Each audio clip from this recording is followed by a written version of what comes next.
Bueno, pues voy a comprobar que estamos en directo. Hola Luisa, ¿cómo estás? Saludos para ti. Hola, ¿todo bien? Muy bien, ¿cómo estás? Todo bien, muy bien. Encantada de estar aquí. Te Genial. agradezco por esta oportunidad y para haberme invitado a hablar de un tema tan importante, tan interesante como es Claro que este sí. tema del trauma en la infancia. Genial. Pues es un placer tenerte y voy a comprobar, porque como estamos en directo, que estamos en directo en YouTube y así la gente si quiere preguntar algo pues también lo puede hacer y en breve pues nos ponemos, yo quiero conocer mucho sobre tu gran experiencia pues trabajando con traumas, estudiando en profundidad la relación con las heridas de la infancia y cómo influye esto pues en las relaciones de pareja y sobre todo también pues luego todas las herramientas que manejas para buscar soluciones a este problema que muchas personas están sufriendo. Gran experiencia, pues trabajando. Bueno, pues perfecto. Tenemos a nuestra compañera Janek también que se ha unido a YouTube, entonces estamos en directo. Así que vamos directamente. Bienvenidos a todos los que os estáis incorporando, ya sí que sí. Y esta entrevista, bueno, la hemos titulado Sana tus heridas de infancia y transformas tus relaciones.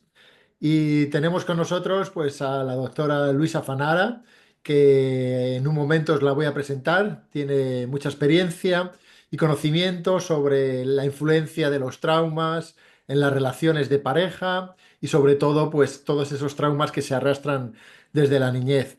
Así que saludos a los que os estáis incorporando, gracias, nos avisáis de que se escucha perfectamente y bueno, pues os voy a presentar a Luisa, que es doctora en ciencias psicológicas, es terapeuta EMDR por el Instituto Español de EMDR, counselor corporal y, por supuesto, hipnoterapeuta integrativa.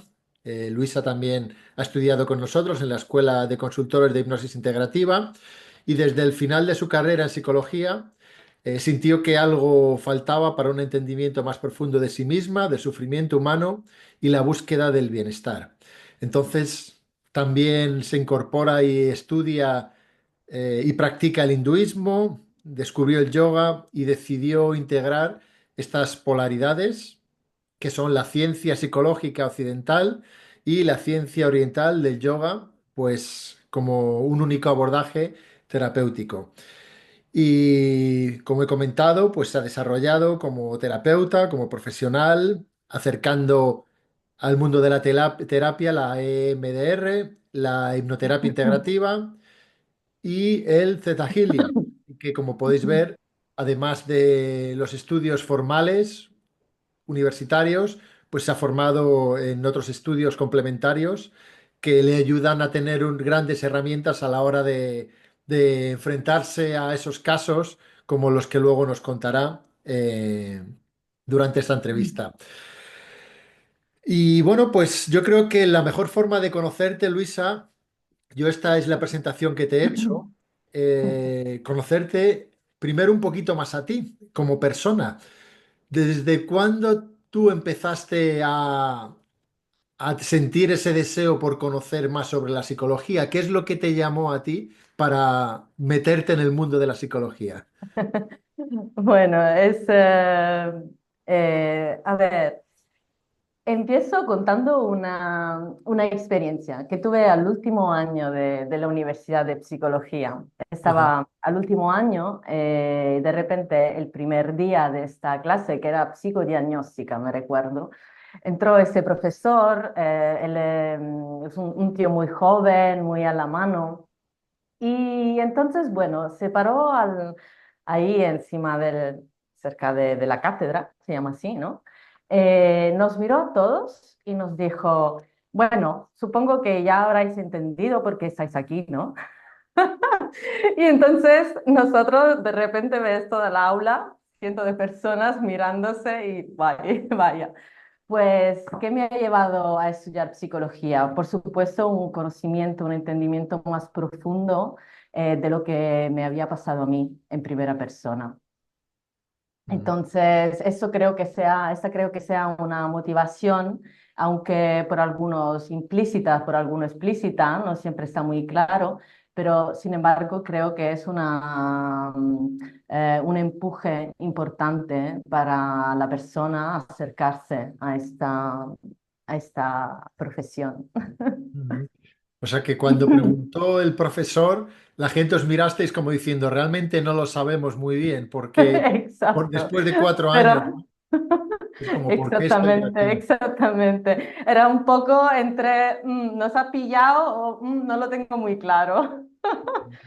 Pero bueno, entonces sí, sí, seguramente desde pequeña siempre he sentido un gran empuje a la espiritualidad.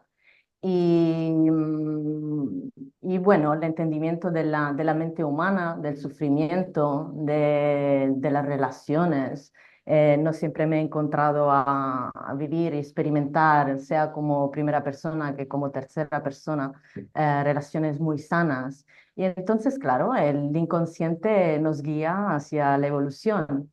¿Y Mm, cuál mejor evolución que no la de ponerse a estudiar para poder sanar una misma, uno mismo y luego poder ayudar también a los demás? Al final es un punto fuerte, yo creo, de todos los terapeutas, psicólogos, lo de haber hecho un percurso personal, mm, porque puedes entender también dónde está la persona, puedes entender el sufrimiento de la persona, las dificultades que siente en determinados momentos y puedes tener unas pautas más claras también, ¿no? Entonces, a la hora de ayudar es muy importante, mm. según mi punto de vista. ¿Tú consideras que muchas personas que a lo mejor estudian psicología lo hacen a lo mejor primero como una forma de estudiarse a ellos mismos y luego deciden ayudar a otras personas? ¿O el objetivo principal es, no, a mí me gusta ayudar a otras personas y luego me conozco más a mí mismo? ¿Cuál, no sé, tu experiencia de compañeros, compañeras o Eh, profesores, cuál puede ser la yo creo primera que es opción? más bien la segunda, es decir, el descubrirse como la necesidad de sanarse a uno mismo viene después. Viene después. Empiezas por una pasión, por algo que te interesa, y luego ya a medida que vayas estudiando y empieces un percurso personal, dices, wow, ahora entiendo por qué escogí esta profesión. Es algo que viene después. No hay Ujú, este entendimiento al principio en muchos casos, pero... ujú. Tú en tu caso tuviste, bueno, pues determinadas circunstancias, nos ha comentado a nivel personal, que te ayudaron a tener más interés en, bueno, pues en el estudio de la mente, de la psicología. En esta entrevista nos vamos a profundizar o vamos a profundizar sobre el tema de los traumas y la Bien. relación en la relación, perdón, en la relación en las relaciones de pareja, valga la redundancia. ¿Tú cuál fue la razón por la que te empezaste a especializar o interesarte más en esa parte específica de la psicología, lo que es la parte traumática y las relaciones? ¿Qué es lo que te llevó a ti a profundizar más? Por supuesto, experiencia personal, como Sí, siempre. has comentado. Sí, y al final también mirar un poco el entorno acerca de mí. Nosotros somos animales sociales, los seres humanos somos animales sociales. Todos tenemos realmente la necesidad y la gana de vivir relaciones, y mejor si son sanas, por supuesto. Entonces, claro, muchos estudios han establecido que la forma en la cual vivimos nuestras relaciones, es decir, las relaciones sanas o no sanas, tienen un peso muy, muy importante en la percepción del bienestar total que la persona tiene de su vida. Ujú, Entonces, imaginaos en ese momento donde realmente se ven parejas que se separan después de 20 años, para personas que nunca consiguen encontrar la pareja correcta, personas que hasta se ven dañadas al final, dañadas en su propia autoestima, en su propio valor, por haber encontrado parejas con formas relacionales disfuncionales o dañinas o tóxicas, ¿no? Ujú, Entonces, yo personalmente creo que la pareja es el propulsor al cambio. La pareja es un propulsor a la evolución de la persona. ujú, Es la relación más íntima que tenemos después de la relación de apego con nuestros cuidadores, con nuestros padres. Y mucha gente a veces dice, "Ey, pero ¿por qué todo sale ahí, no?" Y es precisamente por esa razón, porque hay diferentes niveles de relaciones. Hay las relaciones sociales, las relaciones cercanas, y claro, la más abajo, que se conecta más a nuestro núcleo, que es nuestra identidad, nuestro mundo interno, nuestro mundo emocional, es precisamente la relación de pareja. ujú, Y entonces, por eso a veces nos daña mucho y por eso a veces digo que es el propulsor. Porque fíjate que cuando vivimos eventos traumáticos, ¿vale? El niño se puede desarrollar en dos direcciones, realmente. Una dirección hay que considerar, estamos considerando el mundo interno de una persona y el mundo externo, ¿vale? La identidad se mueve, la identidad se mueve, es un núcleo interno, cuando la persona crece y se abre al mundo, ¿verdad? Entonces hablaremos de mundo interno y mundo externo, adulto interno, adulto externo. Entonces, cuando tenemos traumas, en la infancia, que puede, ya hablaremos de los diferentes traumas que hay de diferentes tipos, pero en línea general, cuando hay traumas relacionales, traumas de apego, la persona, como estaba diciendo, se puede desarrollar en dos direcciones. Una dirección es con un mundo interno muy débil, muy frágil, lleno de miedos, de tapones, para así decir, ¿no? Un yo que se abre al mundo que no es realmente un yo completo y total, ¿no? Porque el trauma toca la identidad, por supuesto, toca la identidad. Entonces es un poco un yo normalizado, como "Uf, aquí no ha pasado nada, todo está bien, ¿no?" Entonces, claro, este tipo de persona experimenta problemas, bloqueos, no solo a nivel de relaciones, sino ujú, también al nivel de todas las áreas de su vida. Pueden surgir indecisiones en el trabajo, en las relaciones, en diferentes tipos de entorno, en la gestión de su vida, em, todo, todo ujú, realmente. Hay otra vía, por lo contra, donde otras personas en el mundo interno igualmente tienen un niño ahí herido, sin embargo, consiguen, eso va por temperamento de cada uno, la diferencia innata que cada uno un poco tiene, ¿no? Van desarrollando una estructura muy fuerte.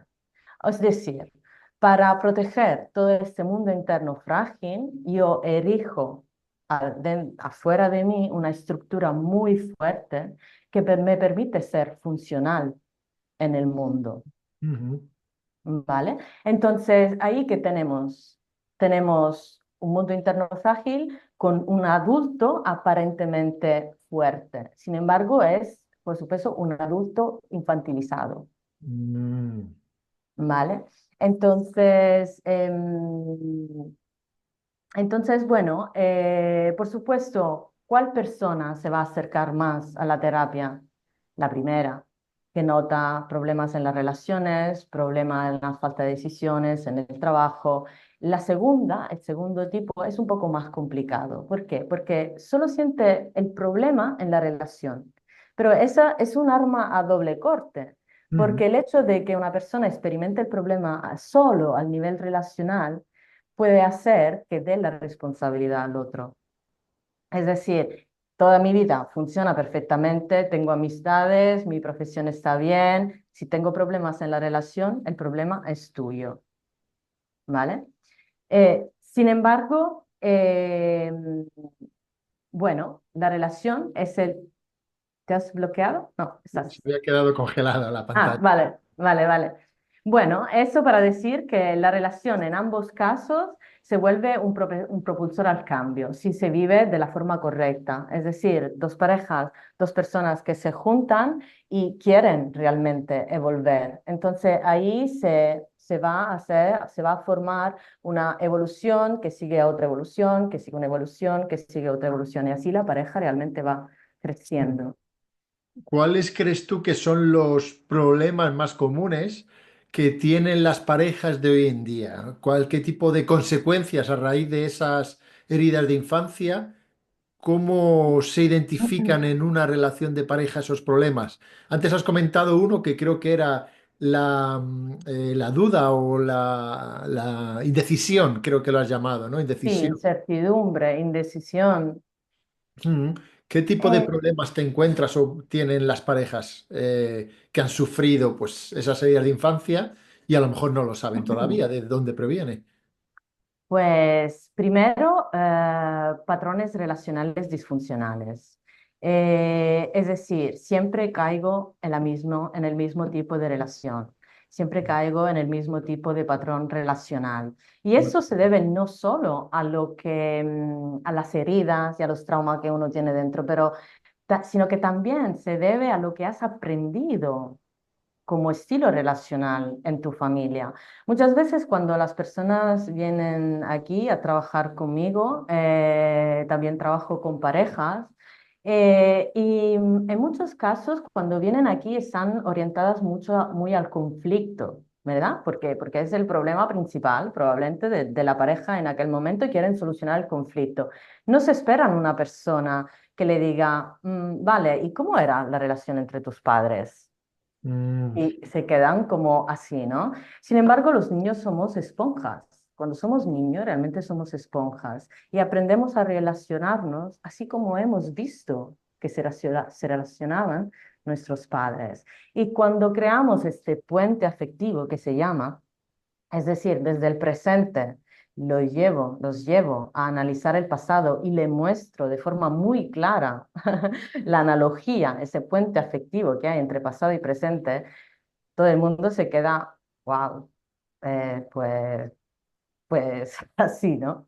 Eh, y entonces, bueno, lo que se experimenta en muchos casos son seguramente esto, el hecho de no poder conseguir una relación sana, es decir, una relación donde yo me pueda sentir yo misma, donde me pueda sentir apreciada o apreciado, donde pueda confiar plenamente, donde puedan crear una relación íntima, sana, porque hay muchas parejas que, por ejemplo, no consiguen crear esa intimidad. Por ejemplo, imaginamos un patrón evitativo, ¿vale? Que es muy desconfiante.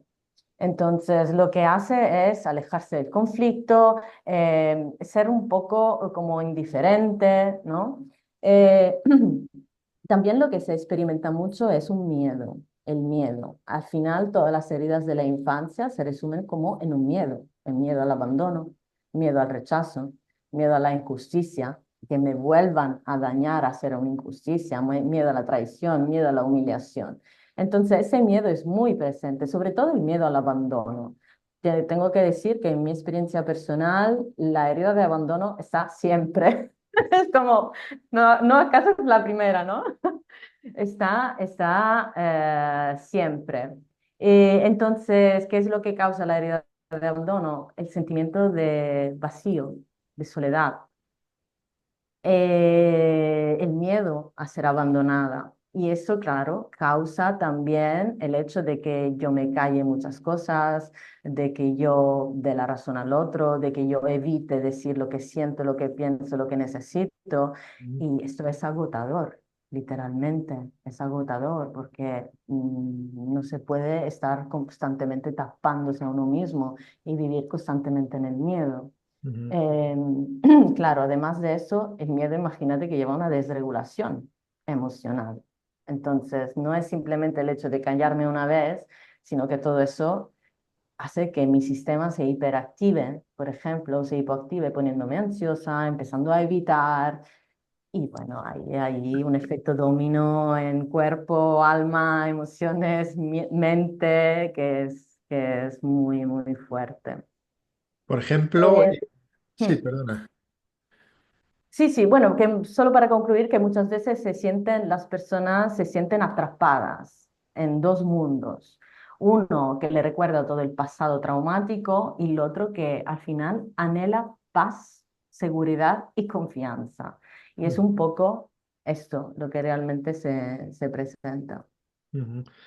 Has comentado sobre, por ejemplo, esa herida de abandono que a veces has visto, tanto a nivel personal como a nivel profesional. Eh, ¿Cómo o dónde se crea, por ejemplo, dónde se origina? ¿Cuál podría ser el origen de ese miedo al abandono? Vale,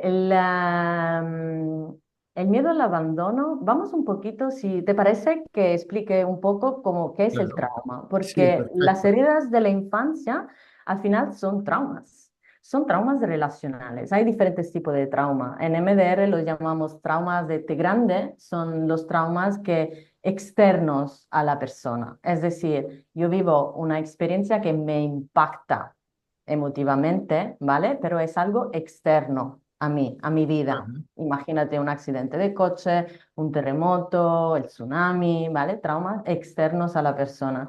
Y ajá. luego hay los traumas de T pequeña, que son los traumas justamente relacionales. Y estos se dividen en traumas de omisión y trauma de comisión. Y es muy clara la diferencia en el sentido, el trauma de comisión es todo lo que te han hecho y que no hubiesen tenido que hacerte. Por Ujú, ejemplo, abuso emocional, abuso psicológico, abuso sexual, físico, maltrato, ¿ok? Y el trauma de omisión es todo lo que sí hubiese tenido que estar y no ha pasado. Entonces, toda la validación, todo el acompañamiento emocional, toda la parte de regulación emocional.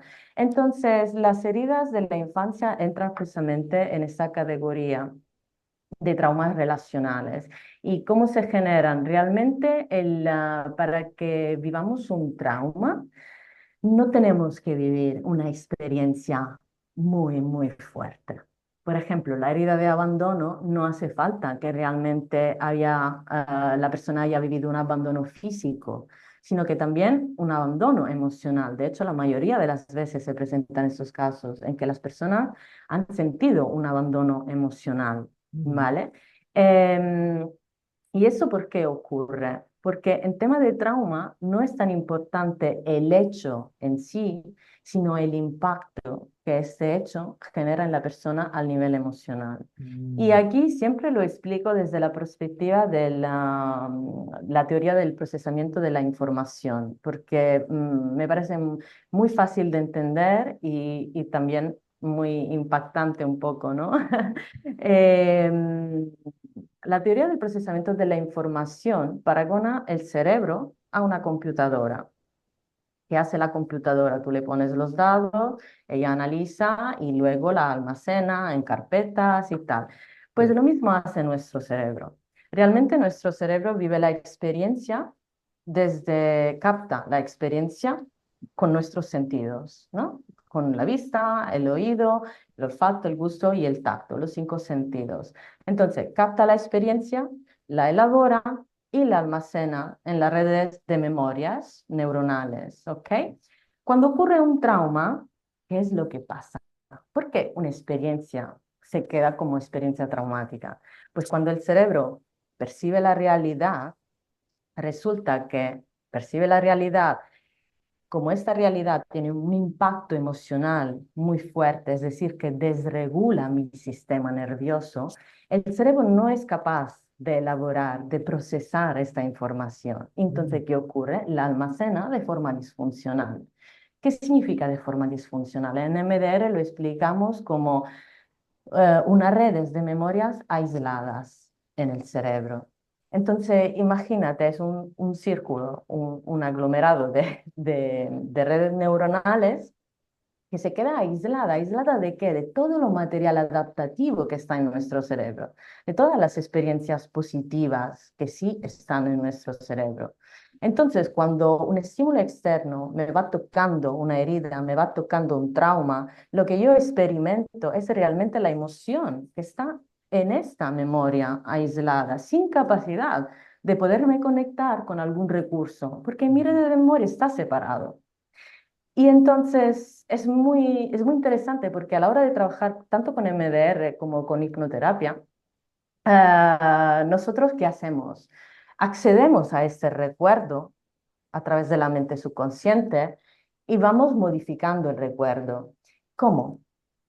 Soltando, liberando esta emoción negativa y poniendo recursos que la persona sí tiene. ¿Dónde vamos a buscar los recursos? Vamos a buscar en la experiencia de vida, en las redes adaptativas que la persona tiene. Y es muy interesante cómo poco a poco esta memoria aislada se puede entonces así conectar con la red de memoria adaptativa. ¿Para qué? Para que se sienta diferente. Entonces, el recuerdo no desvanece, por supuesto. Sin embargo, deja de doler porque cambia la emoción que está asociada a este recuerdo, a esta memoria. Es- Efectivamente, se siente de forma diferente. Qué bueno. Sí.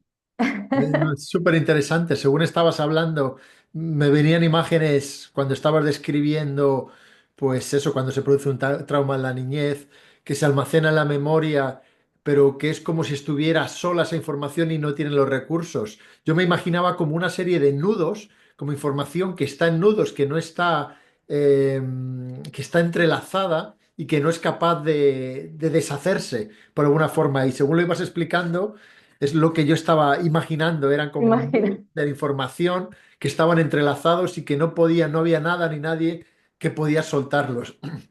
Es Exactamente, lo que me ha venido. exactamente. Y de ahí viene el grande poder de esas dos herramientas que de verdad para mí son muy poderosas, porque trabajan justamente ahí, en ese punto. Y desde un estado seguro, me permito de decir, porque tanto en el MDR como en la hipnoterapia integrativa, la persona es consciente. Es como si tuviese un pie en el presente y un pie en el pasado. No Ujú, nos vamos ahí con los dos pies en el pasado, sino que aquí estamos. ujú. Y, y bueno, ¿Tú qué entonces, opinas, por sí. ejemplo, a la hora de revivir esos Ujú. traumas? Hay diferentes teorías. Esta teoría, pues, que dicen que tú tienes que revivirlo todo para poder sanar y hay otras teorías que dicen que no es necesario revivir de nuevo ese sufrimiento y que a veces puede retraumatizar a la persona. No sé cuál es tu punto de vista sobre pues esa teoría. Sí, absolutamente. Yo comparto este segundo punto de vista. No hace falta revivir absolutamente un trauma, porque objetivamente hay traumas importantes que las personas pueden llevar y no hace absolutamente falta. Y de hecho, tanto en MDR como en hipnoterapia utilizamos la disociación. Es decir, disociamos un poco la persona de este evento traumático y aquí se pueden utilizar técnicas de PNL que también se integran en la terapia de MDR, Ujú, llevar la persona más al presente y, por ejemplo, hacerle notar que cuál es el beneficio de estar aquí ahora conmigo misma en esa sala, ¿no? Y la persona dice, bueno, que no estoy ahí, ¿no? Lo positivo de estar aquí es que realmente no estoy ahí. Lo pasado ya pasó. Eh, Sin embargo, sí es importante crear este contacto, sentir esta emoción y a través de la emoción realmente hacer ese cambio. Eh, mm. Tú utilizas, como estás comentando, EMDR. Si quieres explicar también para quien no conozca lo que es, te has formado con nosotros en hipnosis e hipnoterapia integrativa. Yo siempre Ujú. abogo porque las personas pues utilicen todas las herramientas que tengan pues para el beneficio de las personas con las que trabajamos. Entonces, si quieres explicarnos qué es el EMDR y cómo lo combinas con la hipnosis integrativa o si se puede combinar o lo trabajas por separado para realizar esos cambios a nivel emocional. Sí. Entonces, el EMDR significa High Movement Desensitization and Reprocessing, o sea, reprocesamiento y desensibilización por movimientos oculares. Ajá, Es un abordaje terapéutico que fue descubierto y transmitido por Francine Shapiro al final de los años 90. Y ella me encantó la forma en que descubrió esta herramienta, porque ella cuenta en su libro Supera tu pasado, que lo recomiendo también a a todas las personas que quieran conocer más sobre el trauma, sobre cómo se puede sanar. Eh, Ella describe cómo descubrió esa herramienta y cuenta que un día estaba caminando, estaba un poco abrumada por varios pensamientos negativos que tenía en su cabeza y decidió ir a caminar al parque. De repente se dio cuenta que a medida que caminaba, paso tras paso tras paso, esos pensamientos como que se deshacían, se hacían más livianos, y un poco más liviano, un poco más liviano. Y de repente empezó a ver que moviendo los ojos, este efecto iba incrementando. De ahí empezó a estudiar, investigar, aplicarlo con sus pacientes y se creó el MDR. ujú, Entonces, a lo largo de estos 25 años más o menos, se han llevado a cabo muchas investigaciones sobre el EMDR, porque ya desde el principio se vio que era una herramienta muy poderosa a la hora de trabajar el trauma, sobre todo el trastorno por estrés postraumático, ¿no? Después de un evento importante. Y lo que han descubierto es que esta estimulación bilateral que utilizamos en MDR, que se puede hacer tanto con movimientos oculares, llevando los ojos derecha, izquierda, con el utilizo de los dedos, por ejemplo, tanto con estimulación auditiva bilateral o con tapping de forma bilateral, pues se vio que esa estimulación bilateral lo que hacía era efectivamente provocar una activación de los hemisferios cerebral de forma alternada. ajá. Y esa activación alternada de los hemisferios cerebrales lo que hace es facilitar el reprocesamiento de las informaciones a nivel cerebral.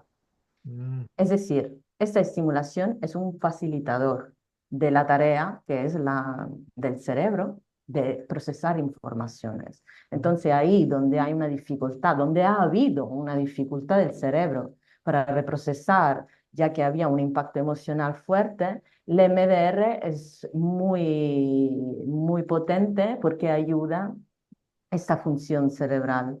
ujú. Y de hecho es muy interesante porque cuando se reprocesa, realmente yo como terapeuta puedo ver todos los cambios, sobre todo también a nivel somático, porque no nos olvidamos que un trauma impacta también a nivel somático. Entonces, toda la subida, la bajada de energía, de repente se mueve la barriga, de repente sube al pecho, de repente viene el temblor, de repente viene un dolor. Es como que realmente el cerebro está haciendo todo el recorrido que no pudo hacer en su momento Como para que reprocesar. se remueve algo, ¿no? Decimos, se empieza a remover lo que sea de las memorias, los recuerdos y afecta a todo el cuerpo completo. Exactamente. Y los efectos pues son óptimos. Sí. Entonces, este es un poco el MDR. Y yo personalmente los integro dependiendo de las sesiones, de las personas, de los casos, de las dificultades. Utilizo mucho el MDR para trabajar, por ejemplo, personas que vienen con una estructura muy fuerte, que se defienden mucho, defensas, por ejemplo, de idealización, ¿no? Que a veces son ahí un poco dificultosas. Y también lo utilizo como después de la terapia de hipnosis, si ha quedado algo aún que no se ha sanado por completo, voy con el reprocesamiento.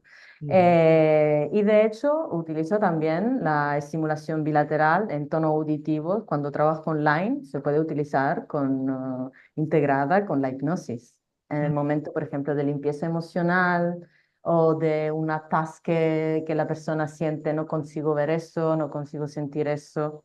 Eh, entonces, bueno, son dos herramientas que se pueden integrar con creatividad. Totalmente, totalmente.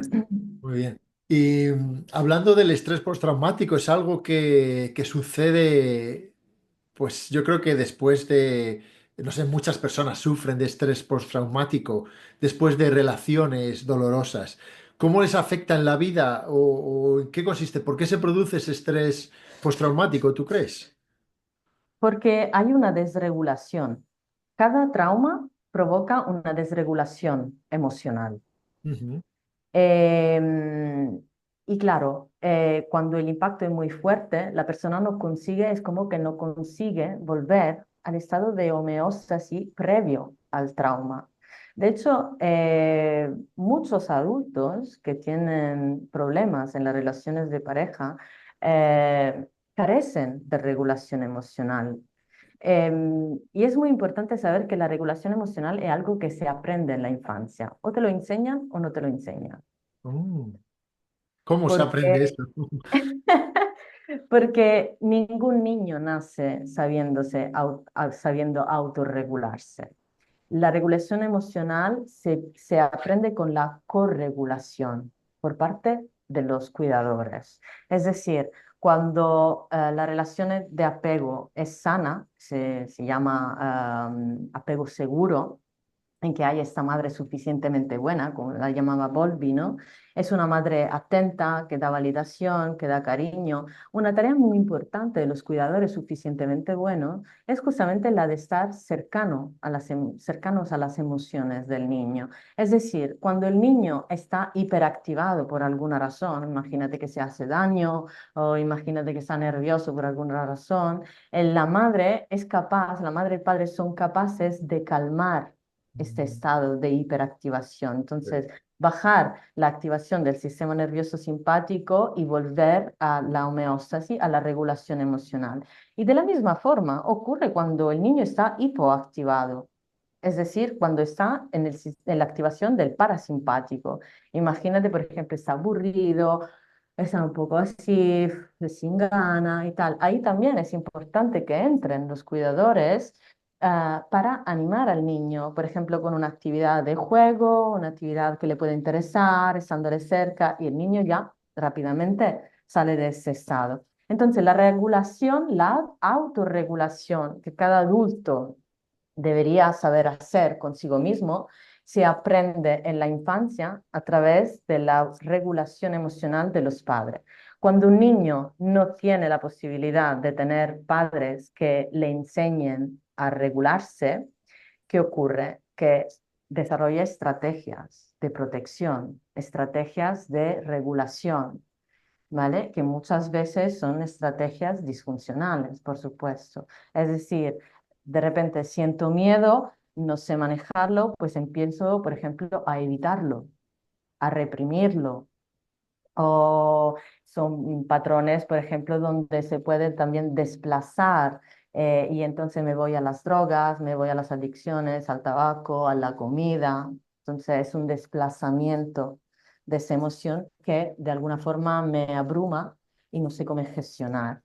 Ujú. O sea, que tú crees que analizando, viendo cómo es la relación de los niños con sus padres, se podría intuir o se podría descifrar mucho sobre cómo van a ser las relaciones de esos niños en el futuro.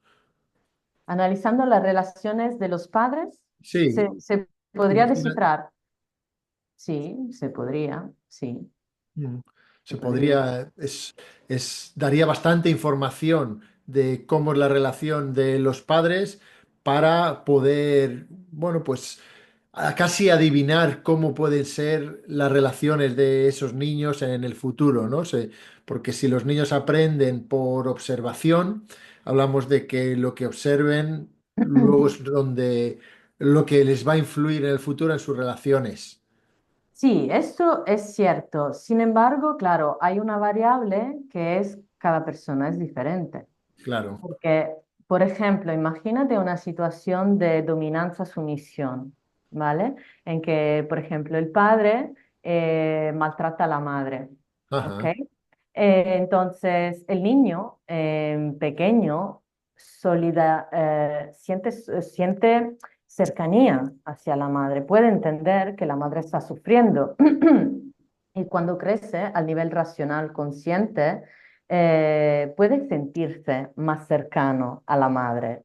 Sin embargo, ¿qué ocurre? Como siempre el cerebro, el sistema, mira la sobrevivencia, lo que ocurre en la niñez es que de repente el niño piensa por forma de decir, pero ¿cuál es el sistema que está sobreviviendo en esa dinámica? ¿El sumiso o el dominante? El dominante. Y, por ejemplo, en sus relaciones futuras, a pesar de que él o ella, bueno, se ve más en los hombres, pero no solo, haya visto el padre dominante hacer daño a la madre, sin embargo, actúa como dominante. Porque esto es lo que ha aprendido sobre quién sobrevive. Y aquí se llama, por ejemplo, identificación con el agresor, con el perpetrador, ¿no? Ujú, Cuando el niño se identifica con quién era el perpetrador en la relación entre los cuidadores, entre la madre y el padre. ujú. Entonces, claro, siempre una idea, da siempre una idea. Yo personalmente nunca me ha pasado de poder estar ahí observando dinámicas en las familias, en el día a día, para poder hacer este tipo de estudio. Sí. Sin embargo, sí que las personas que vienen aquí, cuando me cuentan su historia, los patrones relacionales de sus padres, sí que reconozco tal y cual padrones en sus vidas y ellos también. Ujú. Eso es lo que te No puedo podemos decir. ver a todas las familias, pero nos puede dar información si pudiéramos hacerlo. Es probable, sí, es Y probable. en el caso de la regulación emocional siendo adulto, has comentado que es una de las dificultades que se tiene, se crece sin saber hacer esa autorregulación emocional. Cuando se es adulto, ¿tú crees que se puede crear esa autorregulación sin necesidad de acudir a terapia, por ejemplo? ¿Puede una persona ellos mismos aprender esa autorregulación? Sí, yo creo que sí, sí, sí, sí, porque cada historia es diferente, cada persona es diferente, hay traumas simples, hay traumas complejos, personas que han vivido más traumas, eh, y hay también nivel de desarrollos, de conciencia. Entonces, sí, es posible que la persona por sí sola pueda aprender a regularse. Sin embargo, es necesario un entendimiento de lo que me está pasando, Ujú, un entendimiento, una toma de conciencia sobre la importancia de escuchar sus propias emociones y no reprimirla, no evitarla o no tirarla, proyectarla sobre el otro. Entonces, ahí se necesita mucha conciencia. Una de las formas más naturales que tenemos realmente de regularnos, por ejemplo, es el deporte. Es ujú. el deporte, la meditación, esas son estrategias de regulación sanas, eh, hasta que no se vuelva uno adicto al deporte, porque ahí ya es otro tema, también está eso. Eh, pero sí, fundamentalmente es mira, una de las características del trauma es que no hay aprendizaje. Fíjate, en un aprendizaje normal, el cerebro aprende, hace una experiencia, aprende de la experiencia, ¿verdad? Hace otra experiencia y aprende de la experiencia. Cuando vivimos un trauma o revivimos un trauma, el cerebro no aprende de Se la experiencia repite, que está haciendo. se Se repite. repite. ¿Y por qué se repite? A causa de la desregulación emocional. Es decir, cuando nuestro cerebro, cuando nuestro sistema nervioso está desregulado, nosotros somos incapaces ni de pensar a largo plazo. Cuando yo estoy hiperactivada, superado el límite de mi ventana de regulación, estoy desregulada, yo no puedo razonar. Es como cuando te dicen, está enfadado, ni le hables, déjalo que se calme, ¿no? Ese realmente así, porque la persona no puede razonar en ese momento. Su corteza prefrontal de la lógica, de la racionalidad, no está presente, está completamente secuestrado por su amígdala. Y la amígdala es otra cosa que interesa al trauma, porque las Sí. investigaciones han visto que personas traumatizadas con eventos traumáticos en la niñez tienen alteraciones de la amígdala y del hipocampo también. El Mm. hipocampo es la estructura de la memoria. Entonces, claro, el recuerdo traumático. Y de hecho, reprocesamiento con MDR se ha visto como cuando se reprocesan los eventos traumáticos, el hipocampo empieza a crecer. Y entonces, bueno, es muy interesante. Bueno, sí, sí, que hay una Esto. modificación incluso física del cerebro cuando se ha producido Exacto, el de las trauma. estructuras cerebrales, Mm. exactamente, sí. Cuando Ok. se provoca el trauma y cuando se sana el trauma. Entonces, lo importante del trauma es que no podemos aprender de ellos. No es la próxima vez voy a hacerlo mejor, porque no aprendes realmente. No, tu corteza prefrontal no está para aprender. Por Está eso muchas personas secuestrada. caen en el mismo error o se dice de caen en el mismo error una Exactamente, otra vez, el mismo tipo de relaciones, las mismas exactamente. parejas. Y visto desde fuera todo parece muy fácil, pero cuando estás dentro es como que no se aprende de esa, Vale. no se tiene Sí, la regulación emocional. Muy sí, interesante. sí, no se aprende hasta que no se vaya a sanar. Ujú, No sé, es muy difícil, a pesar que conscientemente, racionalmente, la persona lo sabe, lo entienden, intentan hacer de todo al nivel consciente para cambiar, sin embargo caen y caen y caen una y otra vez. Y ujú, eso genera un círculo vicioso que es agotador, ujú. realmente. Ok, tengo dos cositas que tengo en el Sí. tintero. Una cosa que has dicho antes. En Sí. relación al trabajo con parejas. Es decir, Ujú. tú trabajas también se dan casos donde trabajas con la pareja, con las dos personas, o trabajas siempre de forma individual. La mayoría de las veces trabajo en forma individual, Ajá. pero he trabajado también con parejas. Mm. Ahí, claro, el enfoque es un poco diferente. Yo personalmente, también con hipnosis, propongo siempre hacer un percurso individual y que luego se puedan hacer una o dos sesiones juntos Ah, también, porque es importante que cada uno sane sus heridas, sus traumas y también que vean juntos los patrones relacionales, cómo encajan perfectamente el uno con el otro, ¿no? Y aprender a entender el otro. Que si el otro tiene una modalidad, por ejemplo, evitativa, un estilo de apego evitativo, pues necesitará a veces tiempo para enfrentarse a un conflicto. Y podrá decir legítimamente, mira, necesito un tiempo y que se establezca, por ejemplo, ese tiempo. No necesito un tiempo que un día, 2 días y el otro ansioso que está como temblando, ¿no? No, por ejemplo, necesito una hora, me calmo y volvemos a hablar del tema. Cuando se conocen las dinámicas, los estilos, relacionales de cada uno, pues se pueden entender mejor muchas cosas. Y también cuando se conocen, por supuesto, las heridas que uno lleva, se mm, pueden entender muchas cosas. ujú. Y hablando del abordaje ya, ¿cuál sería el procedimiento? Por ejemplo, una persona que ha tenido un estrés postraumático o una persona que tiene un miedo al abandono o una persona que tiene una comunicación agresiva en la relación. Sé que son casos diferentes, pero ¿cuál podría ser o qué podría esperar una persona que dice, yo quiero que me ayude Luisa o un especialista con hipnosis o con EMDR? ¿Y cuál sería el abordaje? ¿Qué tipo de procedimiento se podría esperar una persona? Mira, yo siempre empiezo con el estrés presente.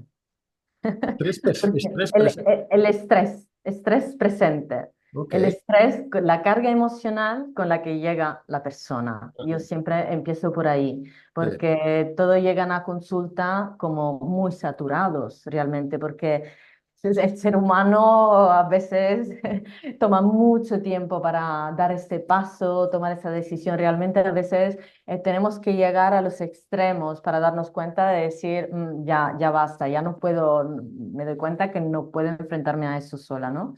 Entonces, seguramente la primera sesión siempre es una sesión de limpieza emocional, de soltar las cargas, de entender bien cositas. También yo hago mucha psicoeducación, o sea, me gusta explicar a las Sí, personas qué es lo que están viviendo, el por qué y el para qué también, que ya pertenece a algo un poco más amplio, ¿no? Ayuda a las personas como a desenfocarse de este problema, de esta dinámica. Y luego entonces, según las experiencias, los acontecimientos de vida que me cuenten, voy un poquito reagrupando según, por ejemplo, las diferentes heridas. Por ejemplo, una forma interesante de descubrir las heridas y muy fácil, y de hecho todos los que nos están escuchando pueden probarlo ahora mismo, es la de preguntarse, de hacerse una pregunta. Eso lo escuché por el doctor De Martini, que es un psicoterapeuta americano que escribió varios libros, también traducidos al español. Y él decía, él dijo durante un seminario una vez, detrás de tus valores más altos están tus heridas más profundas. detrás de tus valores más altos están tus heridas más profundas. Ok, profundiza en ese dicho. Y entonces, cuando las personas vienen, muchas veces yo le pregunto, mientras que ellas están o ellos están hablando y comentándome, yo le pregunto, ¿cuáles son tus valores más altos? Y puntualmente hay una correspondencia. Y si aún no ha salido, por ejemplo, una vez alguien me dijo la fidelidad y aún no había salido nada sobre el tema de la felicidad en su familia de origen. Al cabo de unos... ¿La felicidad o la fidelidad? Fidelidad, Ah, fidelidad, fidelidad. perdón, la fidelidad. Y al cabo de los 15 minutos salió una traición del padre hacia la madre. Dijo, ahí está. Está relacionado. Es como Claro, que quieres eso que claro, no tuviste tú y es un valor importante para ti. claro. Y de esa Porque oscuridad nace tu mayor valor. exacto, exactamente. Es lo al cual prestas más atención, al cual prestas más atención. Es tu valor más alto, porque has vivido como una carencia ahí. Y fíjate que, por ejemplo, en el tema de la traición, la herida de traición, em, los niños pueden sentir traición cuando haya una traición del padre a la madre o de la madre al padre, aunque Ajá. no haya sido una traición directa a ellos mismos, pero la viven como una herida de traición. Mm. O sea, no nos hemos metido mucho en las heridas de la infancia. Estabas comentando un poco sobre el abordaje, nos comentas que en la primera sesión pues es un poco más de Sí, ayudar a la persona a soltar sí, las cargas, en la segunda sesión utilizas, bueno, siempre utilizas mucho la psicoeducación. Eh, sí. ¿Cuál sería, pues, Y para acabar la pregunta de antes, el sí, abordaje claro, final que podría tener una persona que decide? Yo quiero, ya estoy harto de repetir esos patrones, me he dado cuenta que o cambio o mi relación va a ser igual, una mierda. claro. Pues una vez es haber hecho un poco de investigación sobre las creencias limitantes, las emociones que experimenta más a menudo, los valores, entonces ya yo normalmente ya al principio empiezo haciéndome, vale, ¿qué estilo de apego tiene esa persona y qué herida tiene? Y Ajá. desde ahí ya voy desarrollando todas las hipnosis, todas las sesiones. Mm. Em, que por supuesto las sesiones de hipnosis van a regresiones al momento de la herida, a cuando sintió por la primera vez esta emoción. Trabajo también, una vez trabajado esto, también trabajo también con las creencias limitantes que a veces se quedan ahí atrapadas y sobre todo un punto fundamental es el autoestima, La autoestima. autoestima, autoconfianza. ¿Por qué? Porque el trauma afecta la identidad y cuando la identidad se ve afectada, afecta inevitablemente tu autoestima, porque terminas no conociéndote realmente, terminas teniendo una vulnerabilidad termina siendo una debilidad en la vida adulta, no en una fortaleza. ¿Por qué? Porque no está integrada. Entonces, la autoestima es un punto fundamental que yo siempre pongo a la cuarta sesión, por ejemplo. Trabajo también el árbol genealógico porque creo mucho, aunque no estoy formada en constelaciones familiares, sin embargo, tengo mucha experiencia por mí misma del trabajo que he hecho sobre mí. Y sé que en algunos casos, bueno, en muchos casos, hay información escondida que es muy importante trabajar.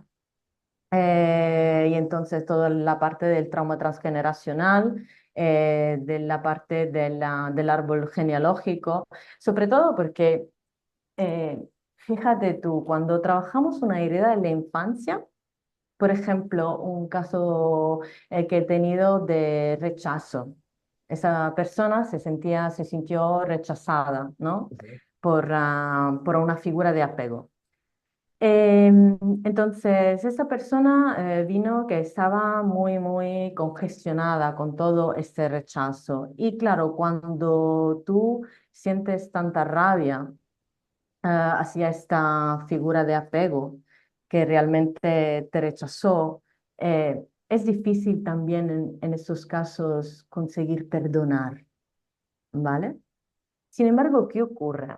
Cuando tú llevas a la persona, por ejemplo, en una regresión al útero, a veces lo hacen de forma espontánea. A mí me pasa, por ejemplo, de forma muy espontánea. Regresan al útero y yo cuando están en el útero, le creo una habitación. Le creo una habitación donde van a encontrar esta figura de apego para ver cómo estaba antes esta figura de apego, en el momento de la gestación, antes de la gestación. ¿Cuál era el problema que tenía la madre, por ejemplo? ¿Por qué la trató así? ¿Por qué lo trató así al Mm, niño? mm, ¿Vale? Porque si, a ver, me gusta pensar que nadie es malo por placer. Si el padre o la madre no consiguen dar lo que toca a un niño, es porque ellos mismos no lo tienen. Eh, Son casos en que ellos mismos tienen trauma, ellos mismos tienen herida, ellos mismos no saben cómo regular sus emociones. Entonces, cuando los clientes van en esta sala y pueden ver, porque la mente subconsciente se lo muestra, lo que ata a su madre, lo que ata a su padre, la razón por la cual esos progenitores, esos cuidadores no han podido darle el amor que él necesitaba o que ella necesitaba, es como que toda esta rabia se derrite mucho más fácilmente, porque tocas la compasión, el amor, la validación para el otro. Entonces, tocas el corazón, te das cuenta, bueno, mi padre no ha podido darme eso porque no lo tenía. Y mira qué situación vivió con su padre, por claro. ejemplo. Y cuando tú sanas eso al nivel genealógico, llegando a la segunda, a la tercera, a la cuarta generación, es un trabajo brutal, porque puedes ver cómo el miedo se pasa de generación en generación. Y sobre todo, muchas veces un miedo a la sobrevivencia. Entonces, es muy bonito y con hipnosis, la imaginación es... No, a mí me parece estupendo que utilices pues todas las herramientas por el beneficio de las personas con las que trabajamos. Por la parte que me toca, pues es la de la parte de hipnosis e hipnoterapia.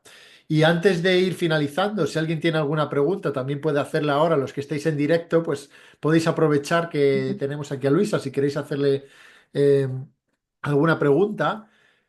Luisa, para ti, ¿qué es lo que ha aportado la hipnosis y la hipnoterapia en tu consulta como profesional o en tu práctica profesional?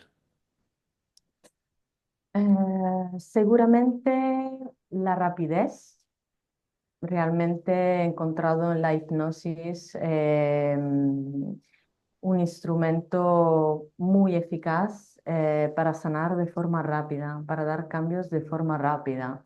Y a veces es interesante porque a veces las personas están un poco preocupadas, pero ¿saldré bien?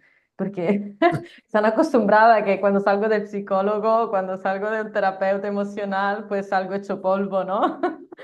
Pues eso es un beneficio de la hipnosis e hipnoterapia, porque realmente lo que hacemos es soltar, quitar todo ese malestar y poner recursos. Eh, ¿Cómo lo hacemos? Empoderando a la persona. Ujú. Realmente, ¿qué te gustaría sentir? La persona siente su recurso, empoderamos a la persona con este recurso, con lo cual la persona sale muy bien de las sesiones y están todas ahí. Entonces, rapidez y posibilidad de que las personas sean funcionales y estén bien ya al momento cero al terminar la sesión. Ujú, genial, genial. Y ya para ir terminando, em, ¿cuáles son los casos, o no sé si estás especializada dentro de relaciones en algún caso en particular, o cuáles son los casos más comunes que se te presentan en consulta o los más, eh, no sé, usuales o normales que te presentan las personas? Lo más comunes son, bueno, son mujeres Ujú, que posiblemente han vivido relaciones tóxicas, donde han salido muy dañadas en la autoestima, en el valor personal. También personas que no consiguen, por ejemplo, olvidar un ex, una expareja, que siguen ahí enganchadas a pesar de que hayan pasado años. sí. También temas, como he dicho antes, de no conseguir realmente desarrollar relaciones sanas. Se encuentran siempre entrando y saliendo, entrando y saliendo, entrando y saliendo. Sí, bueno, esto es lo más común. Ujú. Muy bien. Mira, una pregunta. Bueno, no sé Sí. si te toca a ti responderla, pero bueno, yo la lanzo ahí y pregunta Francisco si has tratado casos de TOC, Ujú. trastorno obsesivo compulsivo de contaminación con las herramientas que tú manejas, o no es un Sí, área. Ujú, sí, sí, también he tratado. Y con la hipnosis y el MDR se tratan muy, muy bien. ujú, perfecto. Bueno, pues ya llegando al final, ¿cómo puede la gente contactarte? Si hay alguien que quiera hablar contigo, o ¿cómo te pueden encontrar? Bueno, me podéis encontrar en Facebook o en Instagram como luisafanara punto libre guión bajo mente. Vale, Y pondré el ahí, enlace también para que ok, lo pondré debajo sí, perfecto. del vídeo. Y ahí hay mi Calendly también, donde todos pueden agendar sesiones para hablar conmigo y Perfecto, explicarme su propio caso. perfecto. Bueno, pues por mi parte, Luisa, no sé si se nos ha quedado en el tintero, podríamos estar hablando mucho tiempo. Yo creo que Sí. una horita para que la gente, pues eso, te conozca, se dé cuenta, pues, de las herramientas que manejas, de cómo, sobre todo, se puede ayudar a las personas a mejorar sus relaciones y en muchas ocasiones, pues, poder sanar esos traumas de la infancia para tener unas relaciones mucho más sanas y transformar su vida, como tú haces. Así que te agradezco de Pues corazón, Luisa, tu gracias a presencia aquí. ti. Muchísimas Y gracias. Muy encantada de haber compartido no esta sé, ¿hay hora ya. alguna cosita que se nos ha quedado que te gustaría comentar o algo? Mientras yo miro en el Eh, chat. bueno, sí, el hecho de que realmente muchas veces partimos buscando la sanación desde la relación de pareja. Sin embargo, lo que se va a transformar es la vida. Realmente es toda la persona. Entonces, sanando las heridas de la infancia y los traumas que arrastramos, no solo mejoras tu relación de pareja, sino que mejoras la relación con ti mismo, con ti misma, la relación con todos los demás, con tu familia, con tus amigos, mejoras tu profesión, es que es todo. realmente todo, porque sí es verdad que el trauma se nota en la relación de pareja, pero en cierto sentido afecta un poco todas las áreas de la vida. Está Así muy que es interconectado un todo. trabajo, sí, es un trabajo muy bonito, a veces intenso, eso sí, pero muy bonito y muy liberador. Y puede ser rápido también con la hipnosis y la hipnoterapia, puede ser muy rápido. Genial, pues muchas gracias, Luisa. Gracias a todos los que nos Gracias estáis a ti. viendo y también pues recordaros que la semana que viene tenemos 4 días donde estaremos hablando sobre la hipnosis también, la hipnoterapia integrativa y cómo puedes incorporarlo en tu consulta profesional, como ha hecho Luisa, y ayudar pues a las personas que estén buscando ayuda. Ok, pues un abrazo, Luisa, un abrazo a todo el mundo y muchas gracias. Gracias, Iván. Gracias a todos. Adiós, Luisa. Adiós. Adiós. Adiós.